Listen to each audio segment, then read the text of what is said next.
All right, the Sunday night mothership has connected. Welcome aboard, everybody. So glad you're with us. It's Watch DA Live every Sunday night at 7 o'clock Eastern Time, 4 p.m. Pacific. We do this. We wrap up the week, wrap up the weekend. You might have a case of the Sunday scaries, but this is a way to let all of that evaporate. Tonight, very excited, very funny guy, comedian Nick Callas is going to join us. He's got a brand new comedy special coming out on Thursday of this week. And so we'll talk to him about creating the special, his career through comedy, really funny guy, and a really thoughtful comedian. He likes to go a lot of cerebral places. So it's going to be an interesting conversation. I'm sure I've heard him a bunch of other times. I'm sure this is going to be good as well. Nick Callas coming up here. Also, Last Dive Bar giveaways here. Our premier sponsor, the Last Dive Bar, located in Oakland and creating all types of awesome merchandise, not only for A's fans, but just sports fans in general. We are giving away swag tonight once again. We're giving away tons of swag. How do I win a Last Dive Bar urinal t-shirt, DA? How do I win a Last Dive Bar t-shirt or koozie or something else? I'm glad you asked. Well, you got to send us some stuff. You got to be engaged in the show. You got to let us know how you are watching and experiencing the program. You can email us a picture perhaps of what you're eating, drinking, or doing your setup as you watch the show. You could also hit me up on Twitter or Instagram as well with that photo, and we will run the best of a little bit later on in the night under Golden Grams, like Golden Instagrams, but it could be any one of the social media ways or the email way to get a hold of us. And the best is going to get you hooked up with Last Dive Bar swag. Awesome. Or comments as well. Questions, comments, really good questions and comments. Aidan is sifting through all of those. Send it to us in the comments section below as you watch DA Live. Also, if you enjoy the program, share it with your friends, your family. Let's bring people together on Sunday nights to feel good and do well, shall we? All right, that's all coming up tonight here on the show. I'm super excited. And we begin with the oil. Stanley Cup Final Game 7 tomorrow night, and it's the Furious Five. And we kick things off with this incredible comeback by Connor McDavid and the Oilers. I mean, this is the precipice of one of the most amazing sports stories, not just hockey stories, sports stories perhaps ever. And I try to avoid the hyperbole that just infects our sports landscape today. But think about this. Not only is this a 3-0 comeback, if the Oilers clinch a Stanley Cup having come back from down 0-3, they're doing it with the best player in the game looking for his first Stanley Cup and doing it in the final. I mean, we could turn back the clock to 0-4 when the Red Sox 86-year jinx is finally snapped. But when they came back from down 3-0, they only came back in the ALCS. I say only. That's a huge thing. They did it against the Yankees of all teams, so it exercised all of those demons. But it wasn't in the World Series. I mean, imagine doing it in the World Series. Now, the Oilers last won a Stanley Cup in 1990, so it's not quite an 86-year jinx. But this is remarkable. And to see where this series was after 3 and where it is now, it just feels like two completely different series. It feels like 2 or 4 completely different teams. There is the Oilers of games 1 and games 2 and the first half of game 3, and now these Oilers, and the same thing with the Panthers. Watching Connor McDavid, you don't have to be a hockey fan. Watching Connor McDavid just glide through the ice faster like a turbo button, like he's Tecmo Bo on the ice in the Stanley Cup Final is nothing short of mesmerizing. And the Oilers, I saw this earlier today. There's tickets available in Sunrise, Florida for tomorrow night. Maybe Panthers fans fear the inevitable, that they're going to watch the ultimate collapse, but there is going to be a healthy amount of Oilers fans in the building tomorrow. This is going to be wild. Imagine McDavid finishes this thing off with coming back down 3-0 and all the comps to Gretzky and Lemieux and all the greats that he had done it this way. and done it with this Oilers fan base that is just on fire, on fire. This whole thing is so captivating, whether you're a hockey fan or not. The hockey playoffs, the Stanley Cup playoffs have given us everything that the basketball playoffs did not. There's drama, star power in dramatic situations, history. I mean, it's got all of this bounces here and there and all of these tight theatrics. Basketball didn't give us any of this. So this is awesome. I cannot wait until tomorrow night. And of course, I'll be breaking it down on my SiriusXM show weekday mornings. Tuesday morning, we'll be on the air bright and early, 6 a.m. Eastern time on Channel 82, Mad Dog Sports Radio. Speaking of this fan base, Oilers girl. Now we know last round, Oilers girl, she let it fly. She let the flags fly. And then she went into hiding. Nobody knew where she was, what her identity was. Everyone just kind of ogling at this moment in the Stanley Cup playoffs. Oh, my goodness. Oilers girl. Who's Oilers girl? Well, then Spittin' Chicklets finds Oilers girl, and it's so kind of rough around the edges that people are like, that can't be her. That cannot be her. That's definitely not her. And now Playboy's like, no, we got Oilers girl, and she's going to be posing. And people are like, oh, that was Oilers girl. And when she's now taken to social media and barking at people that are, I guess, sending her some type of negativity, and now she's doing Playboy, this is one of those classic cases where you're like, the mystery would have been better. Had Oilers girl just did what she did in the Western Conference Finals and then just disappeared, I mean, that's mystique. That's aura.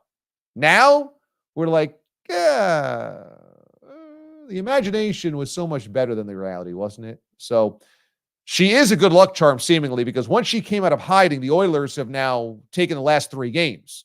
So maybe this is what the Oilers needed, her to come out of hiding. But in terms of how we felt about Oilers girl when she was in hiding versus now, there's been quite a dip, I would say, in interest, in appetite. All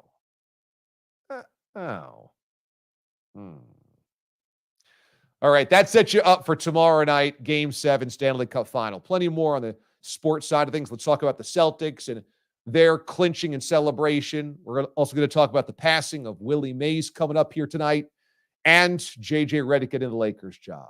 Plus that crazy moment today at the Travelers on the 18th where there's protests and putts and Scheffler and all that. But first, it's time to welcome on our guest. Let's hear it, everybody, for the very funny Nick Callas.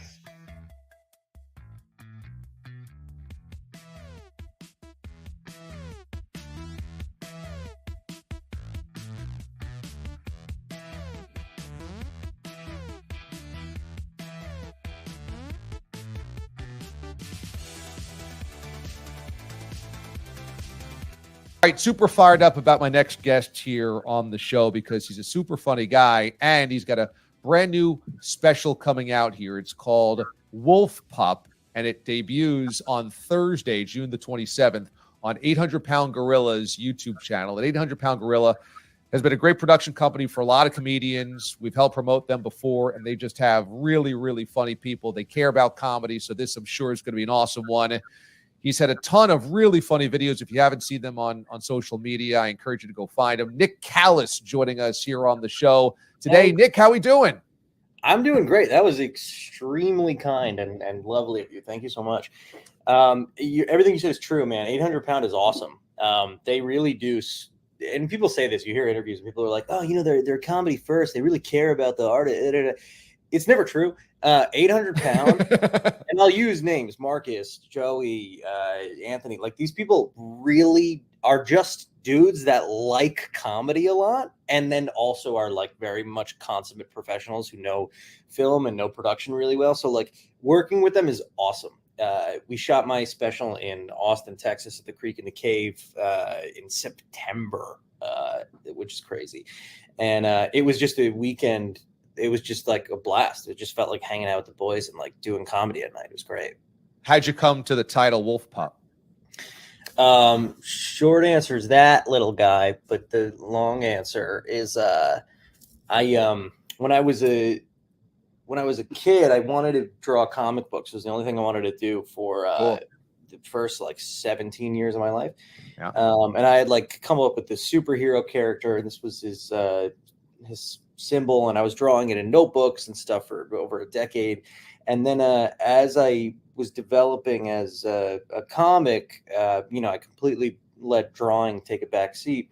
And I had, for the better part of the year prior to shooting this special, I was doing a lot of material. I was single at the time. I was talking about what it feels like to be a single guy, and how you kind of have to, there's that old adage of there's two wolves in you, and the one that wins is the one you feed. And it was sort of a metaphor for wanting to be a good guy, and then also having these like arguably toxically masculine like just influences and stuff like that.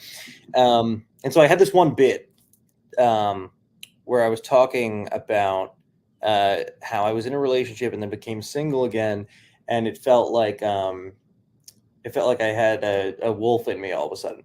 And there was this big act out in it, and that theme started to take over my act for a year. And then I cut that bit. I cut that bit from the show, and it's not even in the special.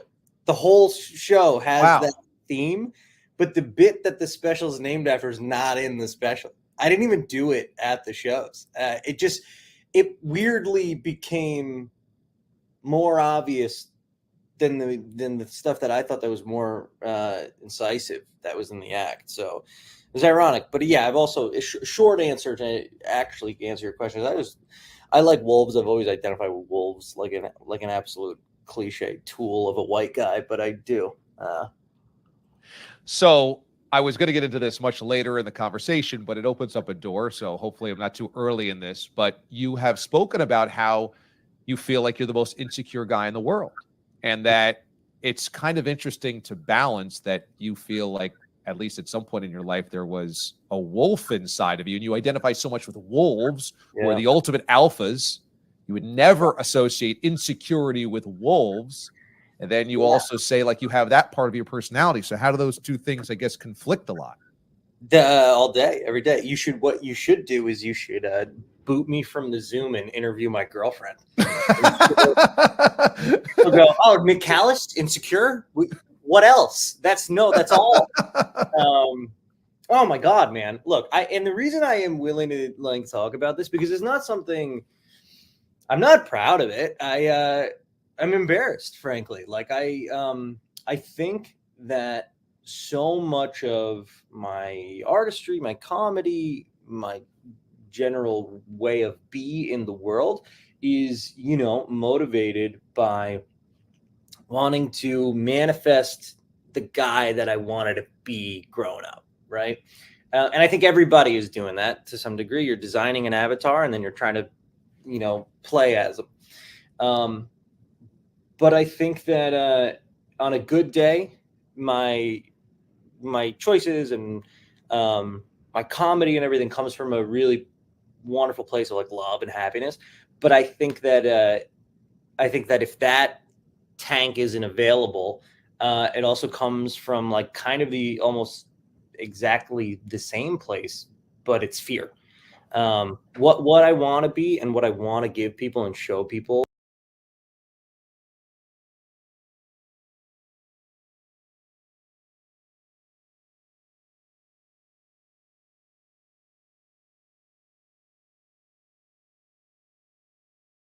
comedically is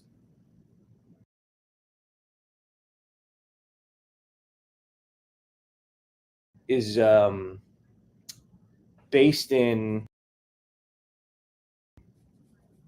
how I want to see myself a lot of the time. And I think that if it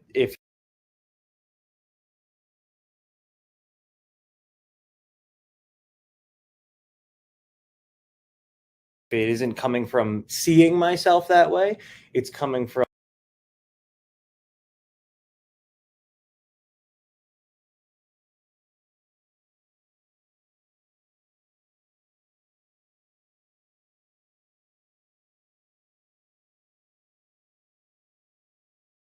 from being scared that I'm not that way. So the result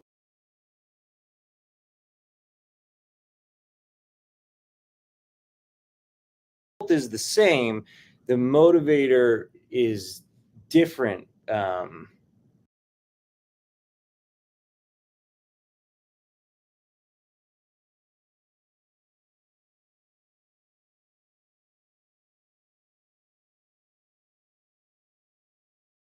But yeah, I think all the time, man. I'm insecure about everything. I think I'm just highly adept.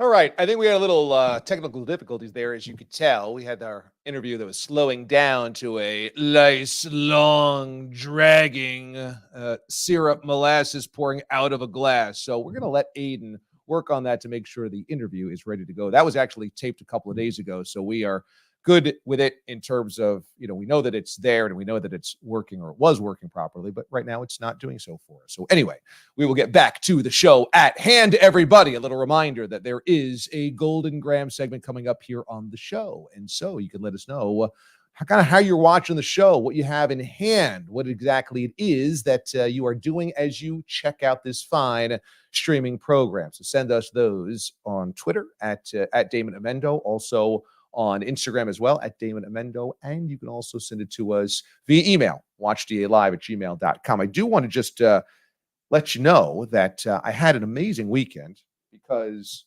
it was the birthday. That's right. On Friday was the birthday. I was very excited to celebrate all weekend long with friends and family. And speaking of Aidan, the Marquette Marvel, how about this? He was kind enough to send me a special birthday gift.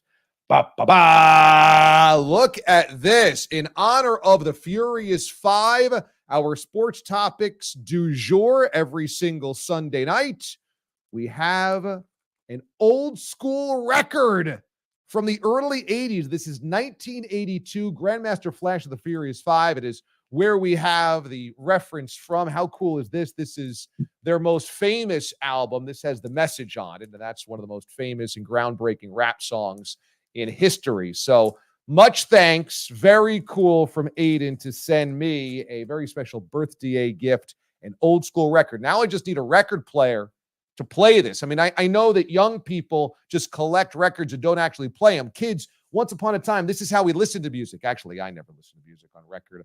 My first sources of music were actually on cassette tapes. And then it was CDs, and now it's obviously MP3s and or just streaming. But once upon a time, kids, there was something like this that you needed to put on a record player. Vinyl is coming back, baby, and this is a vintage 1982 Grandmaster Flash, the Furious Five album, courtesy of Mr. Aidan Hatton, the Marquette Marvel. So pretty cool stuff. Very cool, and I appreciated it very much. Now, that being said, I had an awesome weekend. We had dinner with my wife. The Bourbon Bell took me out for dinner on Friday night, which was awesome. My mom came over to watch AJ, so we got to go out and have an awesome meal and a glass of wine, and that was tremendous. Then on Saturday, I had a couple of buddies of mine actually surprise me. One of the guests of Watch DA Live, Andrew Catalan, one of the voices of CBS Sports. He calls NFL and golf and March Madness. He and I are real good, tight buddies from college. He came over, surprised me, and then a couple other friends. We went out to the bars yesterday, did a little pub crawl, which was a lot of fun for the birthday. And then today, got together with my folks. My wife set up a really cool brunch. My parents came, and we brought AJ, and we all had a really good meal. I had a delicious fried chicken sandwich. For anybody that knows me, or has heard the show, you know that fried chicken and fried chicken sandwiches is one of my great weaknesses. I try to avoid it because I know that fried chicken is probably not going to be great for my long-term health. But in this case, it was my birthday. Even though we were 2 days still after the birthday, I still felt it was a birthday celebration, so I could indulge. And it was amazing. And I also had a cocktail as well, which will show up in the Exhale cocktails coming up here a little bit later on in the program. So I had just an awesome weekend. And I love being born around this time of year because it is the start of the celebration of the summer. The solstice, the summer solstice on Friday, is the longest day of the year. It is the sun rises earlier and sets later than any other time in the Northern Hemisphere. So you have to enjoy that. The days are long. The weather is great. Many places, it's not quite disgusting and humid and brutal yet. So it's a wonderful time of year. It's sunny, it's joyous, it's happy, and the summer is here. Kids are out of school now. Graduations have happened. Proms have happened. And now we have the summer ahead of us, which is great. So, all right, we're going to be here throughout the summer. We're going to be here throughout the fall. We're going to be here throughout the winter. We are doing this each and every Sunday night. And even though you might have family vacations, and you might have other things going on this summer, you might be here, there, the other place. It does not matter. We are here. We will see you on Sunday nights here for Watch DA Live. All right? So right on. Now, Aidan, you let me know. Do you want to just get right back into the Furious Five, or should we try to run the Nick Callas interview again? You tell me. You run the show here. You let me know how we're looking on the other end. First of all, thank you to the lovely commenters. It was not a suck up to DA, I can imagine. And if it was, then I would have planned this interview a little bit better. So that's just some behind the scenes. He needed to buy some good graces with the Nick Callas interview. So this is very timely to get this week. I preemptively knew that the video file was just going to combust into flames. You know what? Let's do what's our Furious Five? Let's do 2 more Furious Fives and then try it again. How's that sound? All right. You want me to do the rest of the Furious Fives or just the next 2? Number 4, number 3, number 4? Sure, let's do that. Okay. All right. So on to number 3 of the Furious 5, which is the passing of Willie Mays. And I talked about this. I told this story on the air earlier in the week, but I'm well younger than to have seen Willie Mays play, specifically in his prime. But yet, when I was growing up, I was infatuated with Willie Mays. There is a baseball card floating around of me playing in like 3rd grade Little League. And on the back of the baseball card has my age and my weight. It's probably like 65 pounds and 3'8" or something, my height. And it says favorite ball player, Willie Mays. I was really just charmed by Willie Mays when I was younger, and it was only through watching old black and white footage and the backs of baseball cards and reading about him in books and things like this. But I just thought he was the coolest. And I thought when he passed away this week at the age of 93, that really says something, that somebody that had played so long ago could resonate still today. And I'm sure there are kids like me today that think Willie Mays was the coolest. At least I hope so. And it was because there was such a flair of how he played. There was such a joy with which he played. And I don't think it's even arguable that he is the greatest baseball player ever. Babe Ruth oftentimes has that title assigned to him. And Babe Ruth certainly destroyed the expectations of what baseball players could do. But in terms of an all-around baseball player, if you were asking for somebody to do everything that includes play defense, you would look at Willie Mays and say that's the perfect ball player. I mean, that's a guy who hit for average. He had a career 301 batting average. That was a guy that hit 660 home runs. So you could put him in the middle of the order, hit 3rd or 4th, and he was going to smash home runs. He retired as the 3rd all-time leading home run hitter. And I guess in many ways he was 2nd before you had Hank Aaron kind of come up from behind, pass him, and then pass Babe Ruth. But 660 home runs.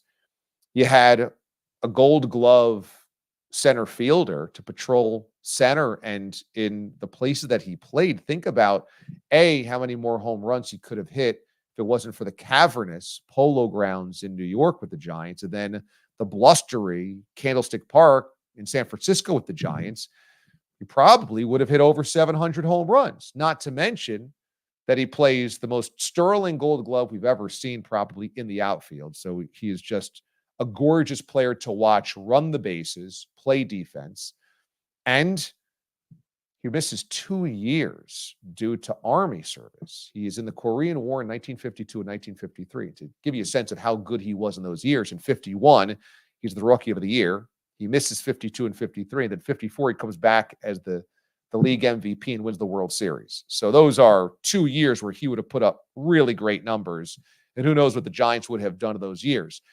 I just think that Willie Mays, all told, is the greatest ball player ever. And I don't think you can convince me otherwise. And that's not to say that Babe Ruth didn't have amazing numbers, but when you look at the defense part of it as well and running the bases, everything that you ever needed a ball player to do, Willie Mays could do almost better than anybody else ever. So that's just, to me, the quintessential best player. And I thought the timing was incredible, the fact that Willie passed away earlier this week, right before the game at Rickwood, where he was going to be honored anyway because they were honoring the Negro Leagues and, you know, the generations of years past that had played at Rickwood, because that's a ballpark dating back to 1910. But then for him to pass away just 2 days before, then the whole night to be about Willie Mays was so perfect and beautiful. And baseball still does history really well. And Willie's so a part of the history of the game. And Rickwood was as well, that I thought that Thursday night for baseball was a real win. A real win. And I think baseball needs more of those types of wins. I think the Field of Dreams game is cool, but it's artificial because that's coming out of a movie. This was so authentic. You know, Rickwood's a ballpark that's more than 100 years old. To play a game there in those old rickety stands and to have that old school half inning that Fox broadcast and produced like it was an old school game, I thought everything was a win that night. And R.I.P. to Willie Mays, the greatest ball player ever. There will never be anybody like him. The joy, the flair, the power, the speed, the defense, the everything. Willie Mays, certainly a total legend and GOAT. We throw around GOAT quite a bit, sometimes needlessly. You don't have to worry about using it with him because he is the greatest ball player ever. All right, next up here on the Furious Five, the Celtics. So the Celtics win a championship. Nobody can deny they were the best team in basketball all season long. So they were completely deserving of winning a title. And I thought this was a huge win for the build of a championship team. That Brad Stevens could patiently weave together the perfect roster that complemented one another so well. And that was championship caliber basketball. And they ran away with the regular season. They ran away with the Eastern Conference, and they never were challenged at all in the postseason. So Stevens has Tatum and Brown that he inherits and then builds this kind of wonderful roster around him. And the entire organization deserves credit for being patient, keeping their eye on the prize. These two guys, as the linchpins of the team, will eventually win us a title, and it happened. My only complaint about the Celtics, I mean, it's nothing against the Celtics, but there was no drama in the NBA playoffs. But my only complaint about the Celtics themselves is that they didn't know how to celebrate for themselves. Why every time that I see an important piece of the championship were they trying to do something other than celebrate what authentically would have come out of them? We start with Jaylen Brown, who wears a t-shirt of his own quote. Okay, so he was upset that Stephen A. Smith used an unnamed source blasting Jaylen Brown or whatever. So he's wearing a t-shirt that says state your source. You can't wear a t-shirt with your own quote on it. You can't. Not all right. So first of all, Jaylen Brown, you got just, if somebody else makes the shirt, or I should say if somebody else has the quote, fine. But again, we're using the championship moment to kind of throw it in somebody's face. I wouldn't use that moment to be like, state your source, make a comment or a statement out of this, but so be it. Then we have Al Horford, nicest guy in the world, but he's wearing the Tom Brady getting drunk t-shirt. So why? this through the looking glass? Like, what's your moment? We don't need Tom Brady's moment. You're not reenacting Tom Brady's moment. It's like, this is how I feel. I feel like Tom Brady, but it's also a Tampa Bay championship. That's not Tom Brady on the Patriots celebrating. So as a Bostonian, you're celebrating Tom Brady's Buccaneers championship. I just said that, okay, this is a little weird as well. But then we get to Jason Tatum.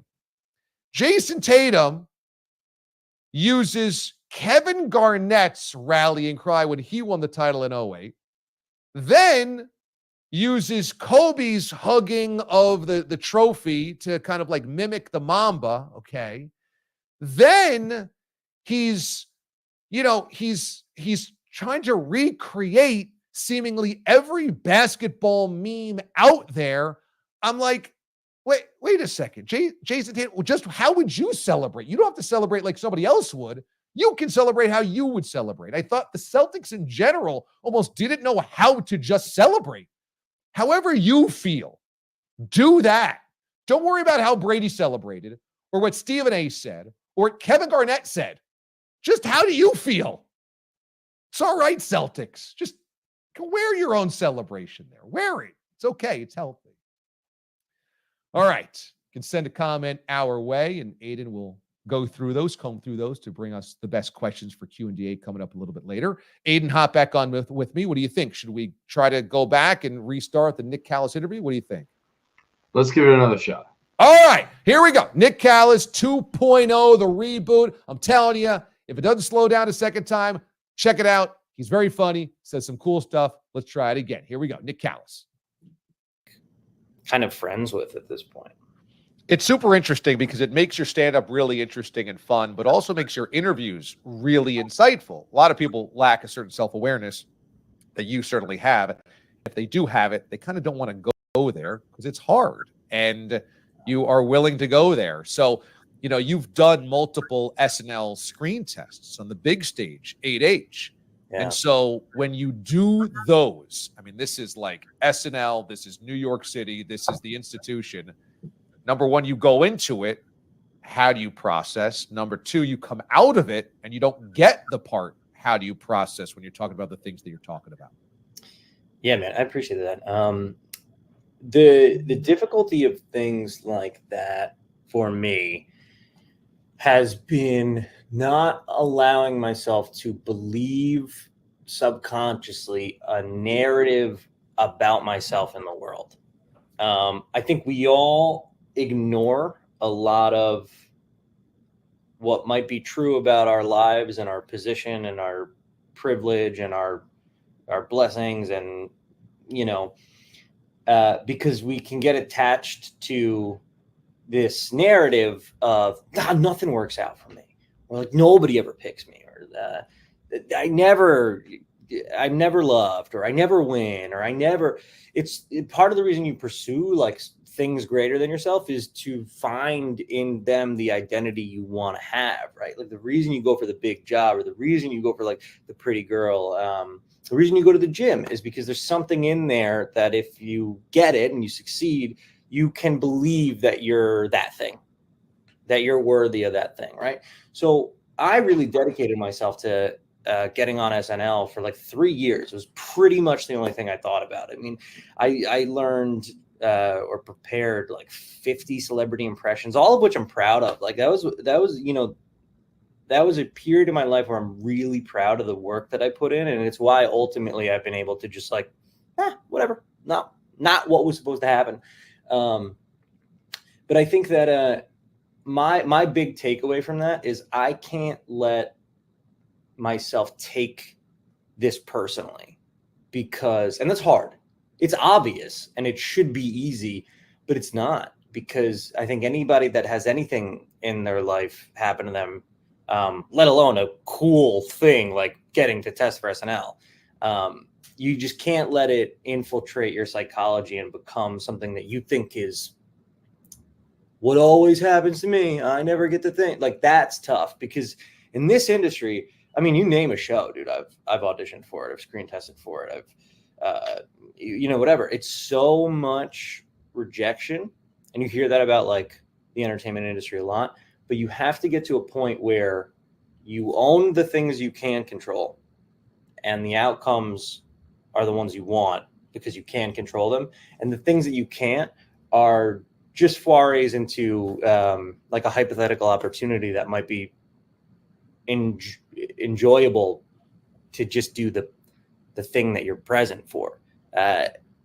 So, you know, not getting on the show a few times, dude, I remember there was one of the tests I said to myself, if I don't get into on the show, I'm walking into the woods and that's it. Like a true wolf. Like a true wolf. Yeah. But yeah, then hopefully you did not do that. No, I'm here. Yeah, no, just to like, because, and I've said this before, but like I was born wanting to tell stories, wanting to create things, wanting to tell jokes. I wasn't born wanting to be on SNL. I had to learn that part. So it's not mine. You know, it's not for me. To be entitled to something that specific is insane. The thing that I can be entitled to is to try to, you know, cultivate a base and to try to procure an ability to tell the stories that I want to tell really well. And those are the things that I succeed at because those are the things that are just up to me. So these are cool, big ideas that you're talking about. And yes, while you're in an industry that gets rejection far more than most people go, maybe they interview for a job once a year, once every couple of years. They might not get it. They might get it. You're doing it on a daily basis. These are things that a lot of people deal with. Rejection, not feeling good enough, not getting the things that they want, not being at the place that they thought they might be when they graduated high school, graduated college. You know, I got to see Dana Carvey do stand-up once. And I was like kind of mesmerized because I always loved Dana Carvey on SNL, his impersonations, etc. You've opened for Dana Carvey. So talking about what you're talking about, SNL as an institution, being great at personalities and impressions like you are, and then seeing Dana in person, what kind of feeling is that?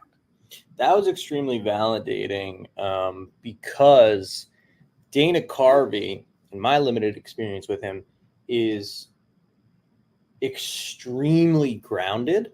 And actually my biggest takeaway from it is that this is a guy who obviously is unbelievably talented with comedy. But more than anything else, really, really likes comedy and really, really likes comedians. Like he was extremely respectful. I showed up and another buddy of mine, Abby Roberge, was opening the show as well. And it was just very, he just did this. He just wanted to sit in the green room and talk to us about working as comics. Like, cause we're in the clubs on a nightly basis. You know, he'll do a tour. He'll headline wherever. He's not working 10, 15 minute spots at like the A and B clubs, right? He's got a different experience of comedy. And so he was curious about, like, he was so impressed by us, which is mind blowing because you're like, well, you're you. Yeah. And he just really wanted, he was asking, at one point he had like turned to us and asked if we thought something was funny. He was like going to try a new bit that he had just sort of thought of in the car or something like that. And he made me feel like a real comedian. He made me feel like validated in my efforts and that I do that. And when I got off, I think I was doing some bit where I was dancing or something. And he just said something that like was very much in line with his sort of style. He was like, oh, like I love like the freedom and the energy of the dance thing. And just really, really cool. But my big takeaway from it was that, oh yeah, that's what you need, because you don't have to care about comedy once the comedy of what you're doing, once you're at that level. But he really, really does. Like, you know, no matter how famous a painter is, you would hope that they just get better with technique as time goes on. And I also thought that, because I've heard his podcast, I've seen him in interviews, he's much, much more grounded in person, which was cool. Yeah, you can tell that listening to Fly on the Wall podcast, because he oftentimes is so dismissive of his own talent and own success. And he kind of portrays it as like right place, right time. I could do the church lady. It hit and I was lucky. And it's like, no, man, you are incredibly talented and it would have worked anywhere, anytime, because you're that type of guy. Yeah. But it was after he left SNL when he says, I left too soon, because it was the height of this power. They gave him a bunch of projects. They didn't really work out. And then I think that humility combined with seeing the top and then, oh man, it wasn't as good as I thought it was going to be. Kind of going back to what we were just talking about. Why didn't I get this? He's amazing. Like, he is one of the geniuses ever in terms of impersonations and sketch comedy, etc. And he does not view himself that way at all. Yeah. And one of the things I love about him is that he's obviously so good at impressions, but what he does with impressions is he takes the piece you recognize and he makes it more specific and even bigger. And then it becomes a character. Like, a lot of people's impressions of celebrities are his impression of a celebrity because he finds the ineffable piece and really brings it to the surface. He's like a hip hop, sample producer. Like, he knows what you respond to. And I don't even know if he knows that and that he's doing that. He's just like a very, really specific talent. Absolutely. Like, Ross Perot is forever known as, can I say something? Can I get a minute? And it's like, who knows if he ever even said that? But exactly. That's Ross Perot through Dana Carvey's prism, and that's all you would ever remember. It's interesting. I was hearing you do a bit about how dudes need dude friends. And if you're a dude and you don't have dude friends, there's a problem. And you cited something like, if I can't slam your head into your autographed Emmitt Smith jersey, there's a problem with our friendship. And I said, oh, this guy knows sports too. And of course, I'm in the sports world. So how big of a sports fan are you? Because that's a pretty good reference. I am much less a sports fan than I was growing up because I think once I started to do comedy, my interests shifted. But I'll say this: I pay attention a little bit still to the Lakers. Weirdly, even though I'm from Jersey, we're a Lakers household because we're a Kobe household. Wow. Outside of that, I'm kind of out of the loop. I hate to say. So you guys were a Kobe household because of his greatness in the NBA, or because was he from Southern Jersey outside of Philadelphia? I don't know. That would be amazing. You're just a huge Laker guy. Yeah, we're just, my older brother is a fan of greatness, and that definitely, like, he handed that down to all of us. We just like seeing something done at the best level possible. Like, I'm not a big UFC guy either, but if I catch on to the sort of story of what's going on in the UFC, I really can get behind that. Boxing, that's the thing that gets to me most. Jake Paul versus Mike Tyson coming up in July. Is that something to be fired up about, or no? I mean, it is, because it's silly, but I think that's how you got to look at it. No disrespect to anyone, but if Mike Tyson doesn't actually kill Jake Paul, I will not. I'll question my mother's first name. Like, just what the fuck reality are we living in, dude? Where just go. I was trying to explain this to one of my buddies who's like, "No, dude, Paul's nice. Paul's nice." I'm like, "Yeah, dude, Tyson is Tyson." We have an inside joke in my household. My little brother said the other day, just so effusive. He was like, Mike Tyson could kill a buffalo with one punch. That is obviously one of the dumbest things ever said. It also might be true.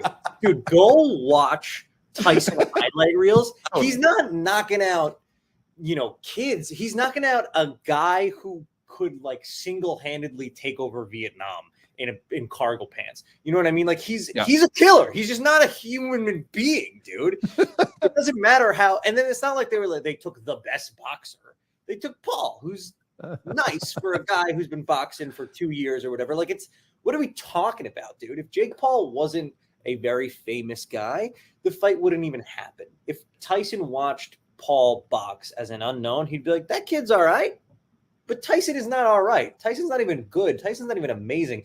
Tyson is one of those people who coincidentally found out exactly what he was supposed to do with his life. He's Michael Jordan.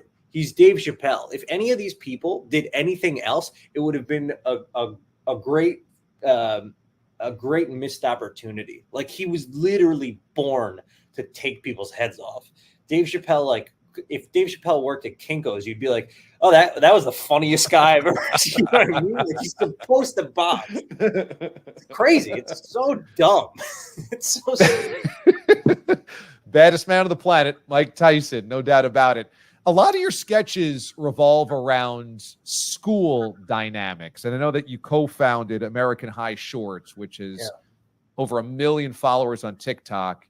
But so much of your comedy seems rooted in those crazy, weird, bizarre dynamics that you grow up going through daily in school. So are those rooted in that you just have tons of memories of high school and middle school? Or are you still encountering stuff maybe in comedy that feels a lot like high school? Because you're still very connected to the stuff that was like real life when we were in, say, 9th grade.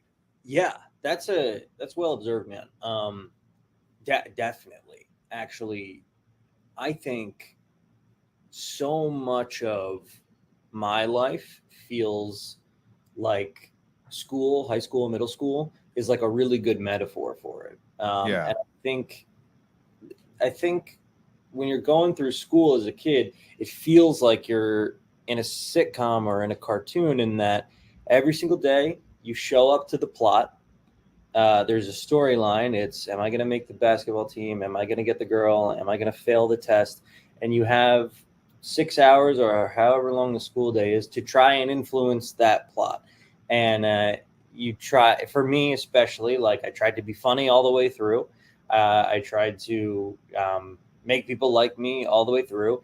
And without a doubt, I was getting thrown curveballs that I was not able to handle, because the school's been there 200 years. You're 14 for the first time. And then everybody else is going through the same thing too, but at you.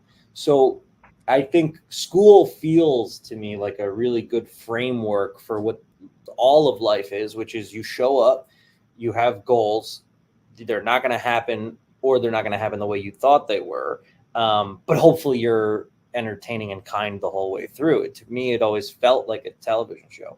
And I think that there's so much comedy, both in the experience of being coming of age, and also a framework where you're sitting in an audience surrounded by people who kind of are hungry to see anybody fail in any context or be embarrassing, to take the attention off of the fact that they're feeling insecure. And then you have this like circus ringleader at the front of the classroom. Like, it's a bizarre thing. And there's so much that can happen that's hilarious in that context. Like, if a kid farts in class, that's the funniest that will be talked about in 10 years. You'll be having beers with your friends 15 years later, and you'll be like, hey, remember when Daniel Khaleesi shit his pants? That kid will be that forever. So every single day. That name is so specific that clearly did happen, and you're still talking about it 20 years later. Is that it didn't happen. That's a real guy, and I barely know him. I don't even know him. But yeah, and you know what else, man? I am like obsessed with my experience of middle school and high school, and I think that I still have dreams where I'm. This is a reoccurring theme in my dreams, is that and the dream won't be about this. It's just something I know in the dream. Like, the dream could be that like I'm late to dinner with my girlfriend, but I'm upset that there's a science class that I'm going to fail. And if I don't go talk to the teacher and try to get her to, slide me a passing grade, then I'm fucked. And that's just happening in the dream while I'm doing other dream shit. So it had such an effect on me, the anxiety of like performing all the time. And then also the kids that did or didn't like me are still, this chorus in my mind. I think it's formative years. And I think it's definitely influenced me a lot. It's like the ultimate cruel social experiment that we all have to go through. It's like when you said you're going through developmental evolution, you are going through physical evolution, You're trying to be popular. You're trying to be successful. And it's like all these tests. Will the girl go out with you? Will you make that team? Can you get a good grade in that class? Can you do them all together? Other people seemingly do get those all together. Yeah. And you're like always being tested in terms of your security. And none of them matter. and then ultimately, none of them fail out of high school. You're 14. She not the one. You know what I mean? You get that girl? Who gives a shit? You drop 50 in a high school basketball game. You're not going to the NBA. You're just the best kid in the next 15 miles. Nothing about high school matters at all. Even college barely matters. School is the biggest progenitor of false prophets. I have always felt this way. When I was in fourth grade, whichever kid was the fastest, that kid got pussy for the rest of his life. All you had to do is be a little bit good at sports, have like a cool T-shirt, and then everybody thought you were the man. I watched one kid turn one lie about fingering girls into a lifetime of pussy. It was the most well-played shit I'd ever seen. It is amazing. If you had any bit of confidence or wisdom at that point in time, you could really map out the rest of your 4 years or 8 years, whatever. But it's like nobody knows anything except the one random kid, as you said, that does one thing cool. It's the same thing as going back in time and saying you invented the cell phone. It's just one little thing that you can do to convince people, and then they go like, oh, well, I feel like we should listen to this guy for the next 12 years. But think about the coolest kids in your high school. Very rarely are they still awesome. They're never still awesome. They're absolutely never. Your impersonations are awesome. So before we wrap this up, can I get like an Ashton Kutcher talking about how high school is a brutality, maybe? About how high school is difficult? Let's see.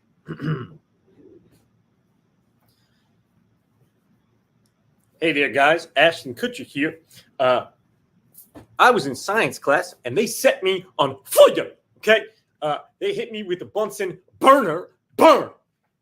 I hated high school, but now I'm trying to protect the children. So it's a little ironic. That's great. You do a lot of good ones, man, but the Kutcher is so good because I don't hear anybody do a Kutcher. So, I mean, you just kind of nailed one that, is kind of yours. You own it. Yeah, I think so. That was somebody pointed it out to me. A girl who's an actress now. Her name is Liz Gillies. When we were in like fourth grade, she was like, "I think you kind of look like Ashton Kutcher." And I think Cheaper by the Dozen had just come out, and so I'd been watching it at home with my family, and I liked one of the lines in that, and so it just stuck, and it's kind of been in the chamber ever since. It's so good.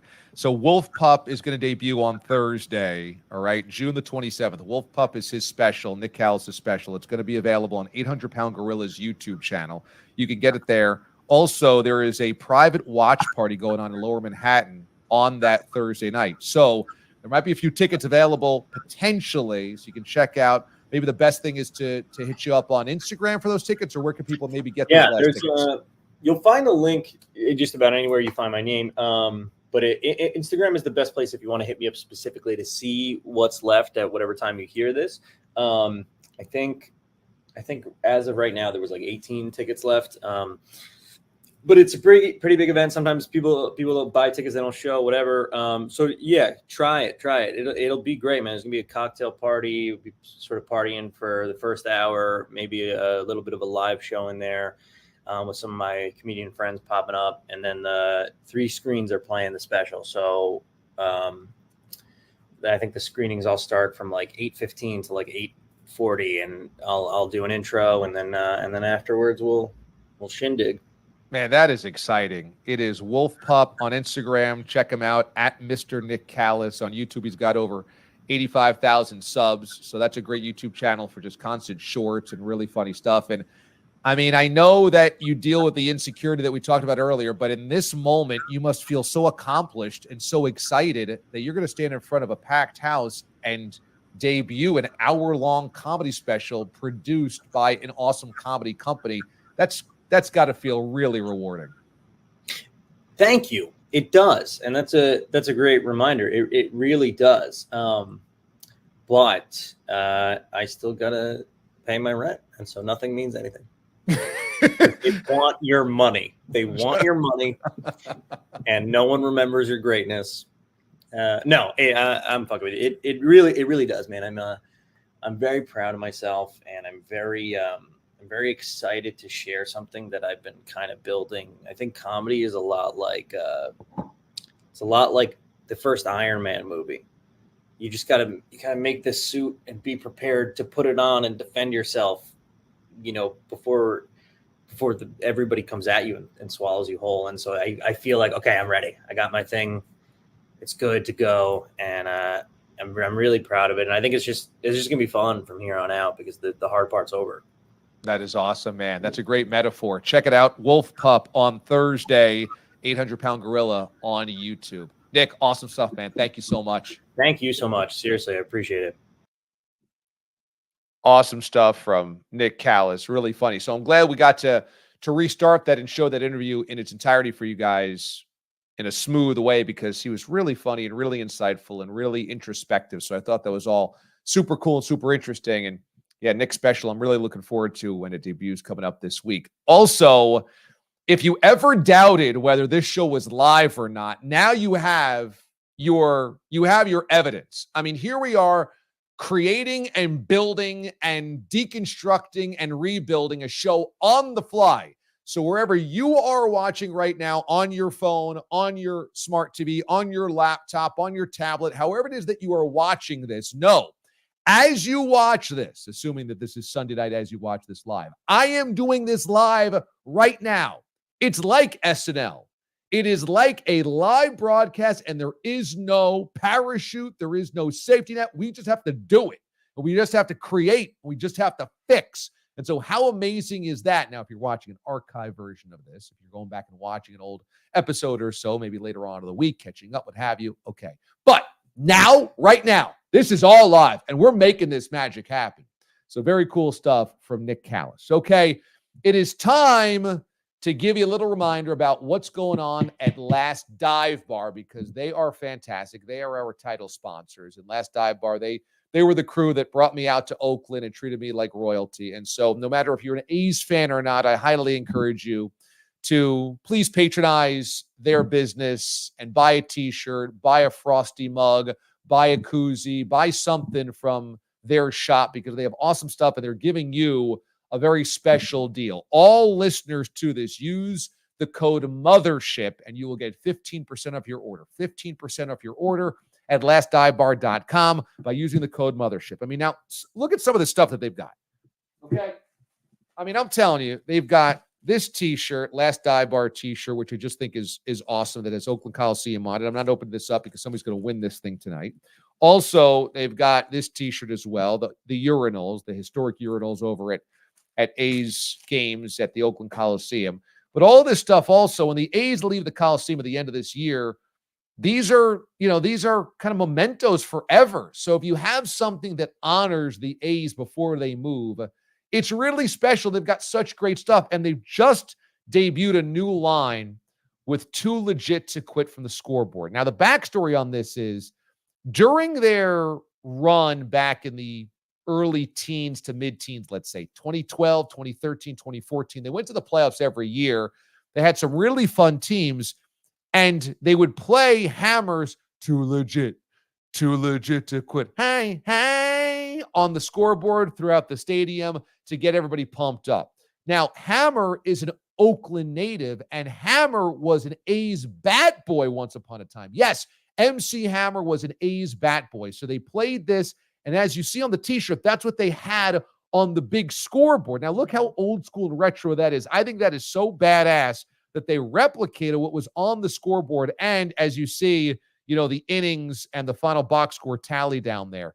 Plus, they got all these pins as well that they've just debuted, brand new pins. Look at the Cell flag pin, which you got to love. I mean, it's just really great artwork. They do high quality stuff. It's really, really cool. So I'll tell you what, go to lastdivebar.com, use the code MOTHERSHIP. You know what? Support the cause, be down with the cause. And they are a sponsor of this show. They believe in this show. They believe in the D-Alien fraternity, sorority community that we built. And so make sure that you send some love their way as well. They've got this Frosty mug that is just unreal. In fact, next week I'm going to break one out of I've got a whole bunch of stuff that I ship out, so I haven't wanted to unwrap anything because I wanted to send it out to you guys fully wrapped. But I got to show you one of these next week. But they've got these awesome mugs. They do the Frosty mugs with a handle. You put that in the fridge. You put that in the freezer for the summer. Oh, my goodness. And it says Last Dive Bar. You might be an A's fan. You might be an Orioles fan. You might be a Yankees fan. You might be a Rangers fan. You might be a Tigers fan. But it just says Last Dive Bar on it. So it's not even representing a specific team. If you have a different team, it's just about having a frosty cold mug of beer this summer, or spiked seltzer, however it is that you enjoy your beverage, or it could be iced tea, it could be a soda. It's awesome. The stuff that they have is awesome. So you get 15% off by being one of us. Thanks to Last Dive Bar. Brian and the gang over there are just amazing dudes. So thank you for taking us into your life. We're bringing you into our homes, and, you guys are badass, and we're absolutely huge fans of everything that you guys have over there at lastdivebar.com. 15% off. Use the code MOTHERSHIP, and we'll give away some swag coming up here shortly. All right, next up, the Furious Five. We have two more to get to. Number one, J.J. Redick, okay? J.J. Redick takes the Lakers job, right? I just want to give you the list of LeBron's coaches, all right? Think about this.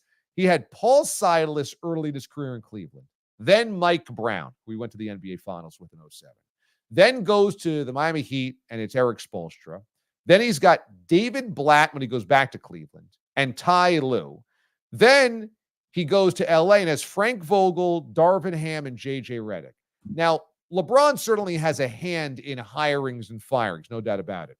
But, I mean, is that not a graveyard of coaches?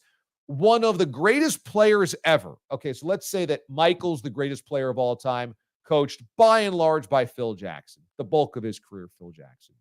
Take Kareem Abdul-Jabbar. And Kareem has a run through the 80s with Pat Riley, one of the greatest coaches of all time, right? You have LeBron, who is coached by Paul Silas, Mike Brown, David Blatt, Frank Vogel, and Darvin Ham. Now, Spo's great, and Ty Lue won a championship with him. But interesting. You don't usually, you look at a guy like Tom Brady with Bill Belichick most of his entire career.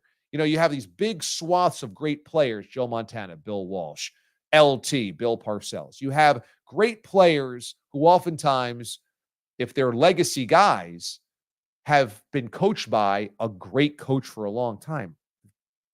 LeBron has none of that on his resume. Very odd. Very, very odd. And finally, the plus one, a non-sports story. I just learned about this because my wife told me today. Ryan Seacrest is now taking over for Pat Sajak. He's Wheel of Fortune guy now.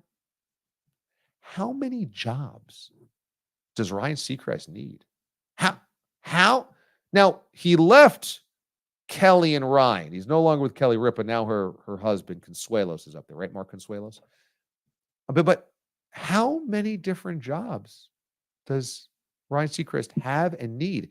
Is this just a diversion from real life? Like, does he need another job? Now he needs to do Wheel of Fortune? And the report is that Vanna White's not that comfortable with him. I mean, she worked with Pat Sajak for 40 years. She sees Ryan Seacrest coming in like, oh, God, I'm over Seacrest. Even Vanna White, nicest person ever, is over Seacrest. I mean, my God. And there's nobody else that can host Wheel of Fortune? We're dusting off Ryan Seacrest? Oh, my God. There's got to be better options out there, or other options, or options. How many jobs do you need? Okay. It is time now for Golden Grams here. What you guys are doing as you watch the shows, we put the finishing touches on this episode of Watch DA Live. Aidan, hit me with what you got. Now, maybe we'll do mine first. The Exhale Cocktail. I give you guys license every single night, especially during the summer. Take a cocktail or a beer or a drink and just put your phone down, go outside and exhale a little bit. This is my gift to you. Have a moment of zen yourself. And my Exhale Cocktail was a Bloody Mary earlier today at brunch. That is the view of the Hudson River behind us. That was great. My wife picked out this awesome spot on the Hudson to go have some brunch. It was in this old kind of mansion that they renovated and turned into a distillery, which was really cool. And that Bloody Mary hit the spot. Delicious, just spicy enough, just tomatoey enough, had just enough kick. That was beautiful. So that was my Exhale cocktail today. For you guys, let's see what you guys got going on. All right, so give me full screen of this. How about this? Eric, nice job. Backyard looking beautiful. Little pizza and iced tea. This is actually from last week. Eric tweeted me this. Didn't get into the show in time. Thought this was awesome. Love that. That looks beautiful, huh? Got a little pond back there. Maybe do a little fishing. Rolling hills, greenery. Awesome. I love that. That looks good. That looks like good living. All right, next up. How about this? You got home in Boise. Jay, this is also from last week. Had to get this one up. He made ribs and wings on a Sunday. He was enjoying them during the show last week. Look at that rack of ribs. Looks phenomenal. And you guys know that I love a good rack of ribs on the smoker. Not sure if he made those on the grill or not, but man, the wings, the ribs, fantastic. Jay, nice job. Eric and Jay for sending us those Golden Grams. They are winning some swag from last dive bar. Love it. Nice job, guys. Absolutely beautifully done. That's what we're talking about every single week. Send me what you're eating, what you're drinking, what you're doing as you watch DA Live. We'll post them and also hand out some swag. And there's championship Aidan there as well with his Exhale cocktail. That's a guy celebrating a championship this week. His Boston Celtics winning that title. So let's get that shot up there again. Oh boy, look at that. It looks like you were on the float. Is that champagne? What is that? Is that a mimosa? What do you got over there with that championship grin that you got? That is a nice little mimosa. I'm glad you picked it up. And since you did your own Exhale cocktail, I had to submit my own. The parade on Friday here was a cool, almost 90 degrees. Nice. So, yeah, that's me breaking out the sunglasses and the champagne for a parade. I actually hadn't been to, I know this is going to make a lot of people puke. I hadn't been to one of these Boston parades in a while because being the Marquette Marvel, I was not in town for some of these Red Sox and Patriots parades while they were winning while I was in college. So I knew I had to be there for my guys, the Celtics parade. I'm also rocking a very arrogant T-shirt today. So there's my submission. Very nice. So you get to celebrate, enjoy it. Championships, no matter how many you win, never get old. So that's pretty cool. So everybody's got the Exhale cocktail going on. You can email us, watchdalive@gmail.com. That's watchdalive@gmail.com, or on Twitter or on Instagram to send us your Golden Grams and Exhale cocktails. So loving it. And you guys always send the good stuff, and Aidan can celebrate as well. All right, Aidan, you got some Q&DAs that we can do before we get to our sports zen of the night? We certainly do. When you brought up the Ryan Seacrest story as the +1, I thought you were going to bury the lead at first. Then I was really in depth into that story as you sent it to me about Vanna not jibing, I think was the word, in the New York Post. Yeah. So I know we're both game show guys at heart, and it was interesting to see. But anyways, totally. Jason taps in on YouTube, and apparently the mayor of Oakland had her house raided by the FBI last week. Who we just had on the show a couple of weeks ago. Whoa! Mayor Sheng Tao had her house raided by the FBI? Whoa, boy. I mean, okay, so she's got bigger fish to fry than John Fisher and Dave Cavill. But, man, I got to dig into that. I didn't know that. Thanks for the heads up on that. I'm going to have to go back and read some of the coverage of that or find some clips on YouTube or the news about that. Man, I had no idea. Why? I hope they weren't looking for Watch DA Live koozies. I could have just sent the FBI a few of those. Hopefully, if they're looking for Watch DA Live at all, they can find it. That's right. That's right. I think I need the audience. I know I mentioned our fine friend that rhymes with Mon Shorash last week, and I might need to have a therapy session with him after how tonight's show has gone. But regardless, speaking of common characters in the show, Moist Pork got some love within the chat today as Ben Bozo chimed in on YouTube. Moist Pork's PR team churning out the crazy new avatar. Have you seen all the? We can't post it because it's the avatar would be too small. But Moist Pork is churning out brand new profile pictures every day of the week. It's amazing. The history, the lineage, the evolution of Moist Pork is amazing because, he was watching our show, listening to our CBS Sports Radio show a couple of years ago, and his name is Moshe Plotnick. And Mraz, because he's Mraz, quickly read it off of Twitter as Moist Pork. And we're like, that's definitely not his name. I don't know why you said that. His name's Moshe Plotnick, but he said Moist Pork. And before that moment, nobody had heard from the man now known as Moist Pork. Today, he's got avatars. He's got a following. Everybody knows everything he's doing. He showed up to multiple Bob. He's a celeb. He's like a legit celeb now. So I love this. He watches Watch DA live every Sunday. He's with us on the SiriusXM show, the DA show with Babchick every weekday morning. It's amazing. And I feel like I'm like buddies with this guy. I met him in person. He's come out to the the O's game when we had Little Mo Day in Baltimore. Came all the way up to Long Island last year for Bob's Bar. So it's just amazing. And now he's like big time. He's got avatars. He's got AI generation. He's just got art. He's got I think he's got a team. He now has Team Moist that just handles his celebrity guest shots and everything like that. It's amazing to see the evolution of this guy. It really is. So I'm glad that Ben Bozo chimed in with seeing he's maybe Ben Bozo is part of his entourage. Also, Ben Bozo gets a double dip because he also put in a nice headline as very fellow nice. Journalists that we are. Seacrest, get out. That's very right. well. I'm so sick of Seacrest. Very well done. Matthew checks in. Also, Celtics fan. Congrats, Matthew. Congrats. A logistics question on the show about the Sunday night show. Do we have plans to do it during football season? We've talked about this offline, but I'll just let you pick this off because I'm sure you have a nice answer to it. Yeah, I mean, to be honest with you, the whole idea is to build up towards football season so that this is a place that you can come for the recap of Sunday's action. We're going to go through the day's action on Sundays, and you're going to watch the 1 o'clock games, then the 4 o'clock games, and then that wraps up at around 7 o'clock, 7:15 of the East Coast, 4:15 of the West Coast. And before Sunday Night Football, we're going to be your bridge to Sunday Night Football. So perhaps you want to come to us for immediate reaction to the day's worth of NFL. We are going to be here on Sunday nights during football season.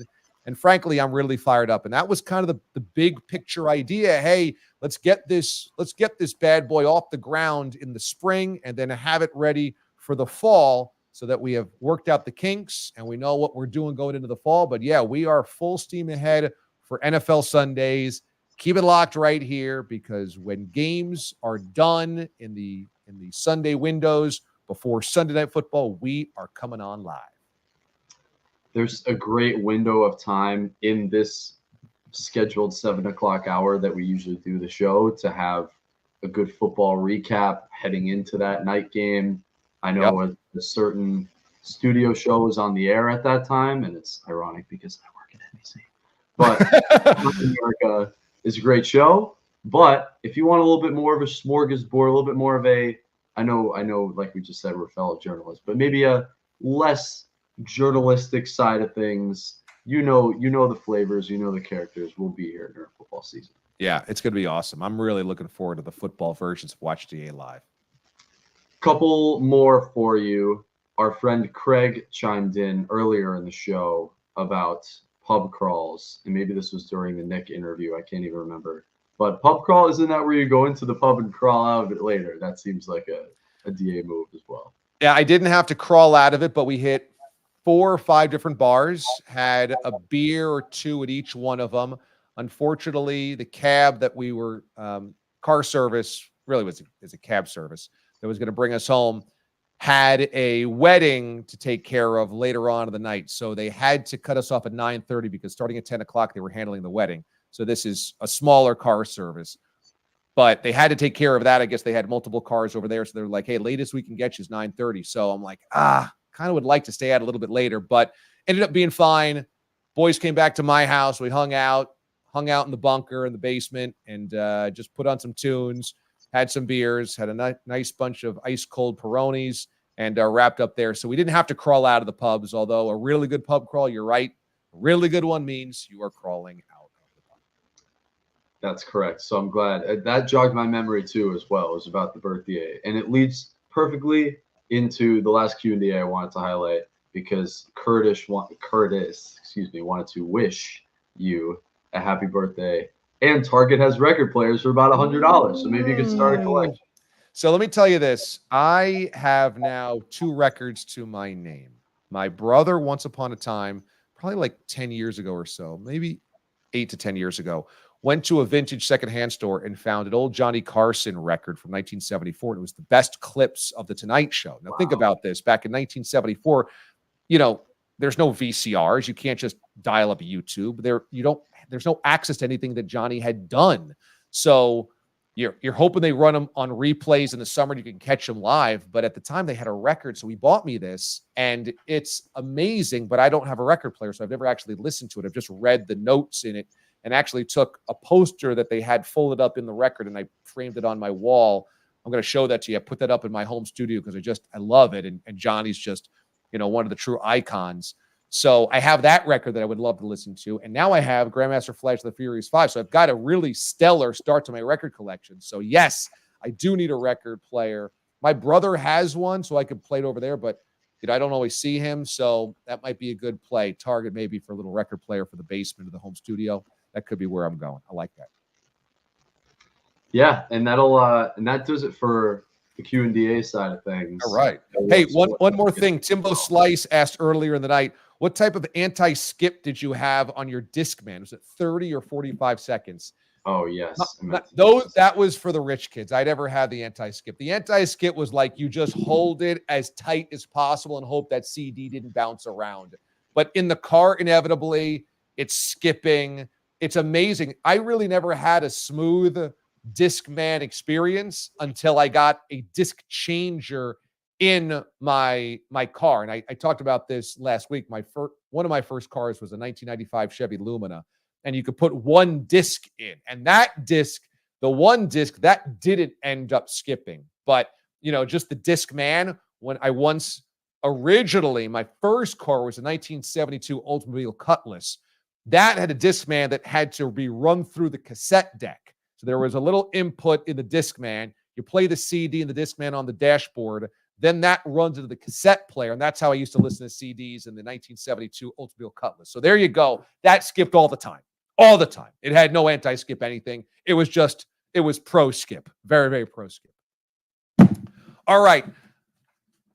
Let us get to our final segment of the night, and that is your sports zen. Okay, your moment of sports zen. And with the passing of Willie Mays, I wanted to find a really cool Willie Mays picture.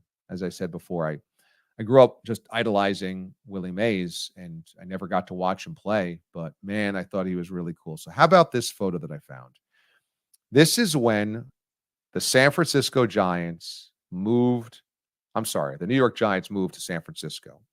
And this, I think, is a promotional picture for TWA flights of flying cross country. Now, they left in 1958, going to the 1959 season. So this is from the late 50s. And this is Willie Mays hopping the gate, I think it's San Francisco's airport, after landing out there. Now, I don't know if that was his first trip to San Francisco, the official trip of the players going out there. I'm not sure. But I just thought, boy, look at this moment from the late 50s. A young Willie Mays. Look at that suit, that 50s suit. Look at that guy in the back watching him. That's just such an old school airport gate. And the fact that it was a TWA advertisement is just classic. I thought, boy, doesn't that just capture the essence of a generation, of a time period, of an era, of a player that just will live forever? I mean, I just think that picture is so awesome. I think Willie Mays in his youth looks so debonair, and that the fact that he's leaping athletically, gracefully, is just kind of perfect. A perfect way to remember one of the greats. All right, that's going to do it for us tonight here on the show. Hey, thanks for sticking with us through some technical difficulties. We came out on the other end beautifully. So nice job by Aidan The Marquette Marvel for fixing everything on the fly. This is live. This is live TV, baby. And so if it breaks, we got to fix it in real time. And we did. Loved it. Thanks to Nick Callas for joining us. Very funny comedian. His special comes out on Thursday on YouTube, The 800-Pound Gorilla, which is a comedy website will have the debut on Thursday of the special. Thanks, everybody, for watching. As always, thanks for the tweets and the Instagrams and the comments. And most of all, thanks for sharing this project that we have going on with your friends, with your family, with others that might want to be uplifted, have a good smile, have a good laugh, join a community on Sunday night. So thanks, everybody, for spreading the good word. And thanks to Last Dive Bar as well for being our sponsors. A reminder, go to lastdivebar.com, use code Mothership for 15% off. I got to get going. I got to get up in the morning. Tomorrow morning, Curtis Granderson's going to join us in studio, to talk about the life and times of Willie Mays and baseball stuff and the Rick Wood experience and all that type of stuff. And some good races going on right now in Major League Baseball tomorrow morning on my SiriusXM show, the DA show with Babchick, weekday morning, 6 until 9 Eastern time. All right, that'll do it for me, everybody. Be good to one another. The Mothership disconnects.